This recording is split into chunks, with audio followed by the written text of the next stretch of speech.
Karibu katika asili, utamaduni na ukarimu wa Tanzania. Katikati ya mandhari ya kuvutia ya wilaya ya Longido mkoani Arusha, kuna vijiji vinavyobeba simulizi za kipekee kuhusu uzuri wa Tanzania.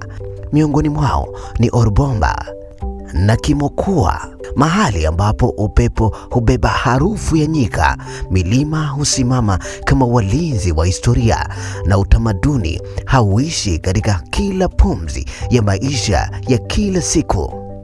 Hapa asili na binadamu huishi kwa maelewano, na kila mgeni hupokelewa kwa moyo wa ukarimu unaoifanya Longido kuwa zaidi ya eneo la kutembelea, bali sehemu ya kukumbukwa.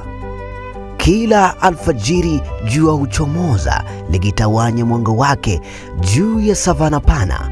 Wanyamapori na mifugo huanza safari ya kutafuta malisho, na jamii huianza siku kwa matumaini mapya. Kila njia ya vumbi ina hadithi, kila boma lina urithi, kila tabasamu la mwenyeji ni mwaliko wa kuifahamu Tanzania halisi. Ni hapa ambapo maisha ya jadi, kuishi na wanyama, kuishi na wanyamapori na mifugo yanaendelea kwa utulivu, yakihifadhi mila, desturi na maadili yaliyorithishwa kutoka kizazi hadi kizazi. Longido si mahali pa kupita tu, ni mahali pa kutulia, kujifunza na kupata uzoefu wa kipekee. Hapa wageni hupata fursa ya kushuhudia maisha halisi ya jamii ya Kimaasai, kufurahia utajiri wa tamaduni zao, mavazi yao ya asili, ngoma na nyimbo za jadi, pamoja na ukarimu unaowafanya wageni wajisikie nyumbani. Mandhari yake ya milima, savana zisizo na mwisho, anga la kuvutia na machweo ya jua yenye rangi ya dhahabu huifanya Longido kuwa kivutio cha kipekee kwa wapenda utalii na mazingira, wapiga picha, watafiti na wote wanaotafuta utulivu na uzuri wa asili ambao bado umehifadhiwa. Ukifika vijiji vya Longido, utembei tu kwenye ardhi yake, unatembea ndani ya historia, tamaduni na urithi wa watu wake.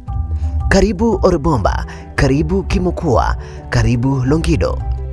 Njoo ujione uzuri wa asili, uhalisia wa maisha, utajiri wa tamaduni na moyo wa ukarimu wa Watanzania. Ukiwa na taswira za mila, savana pana, mifugo ikichungwa, wanyamapori wakiwepo miongoni mwa wakazi, maboma ya Kimasai, watoto wakicheza kwa furaha, machweo ya jua na maisha asilia ya jamii, utaondoka ukiwa na kumbukumbu zisizosahaulika. Kwa simulizi zaidi kuhusu miji, vijiji, mitaa na maeneo ya kuvutia ya utalii nchini Tanzania, endelea kutufuatilia kupitia kurasa zote za Drone Media.